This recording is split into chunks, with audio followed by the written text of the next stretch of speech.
Welcome back to another technical deep dive here in the debug zone. Today we're tackling a big question and breaking it down with insights from other users. Hopefully this clears up some misconceptions and helps you get the answer you need. So buckle up, stay a little curious, and let's jump right in.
And that's a wrap.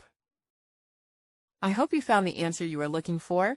If you did, take a second to hit that subscribe button. It really helps out. And let me know in the comments which solution worked best for you. See you next time in the debug zone.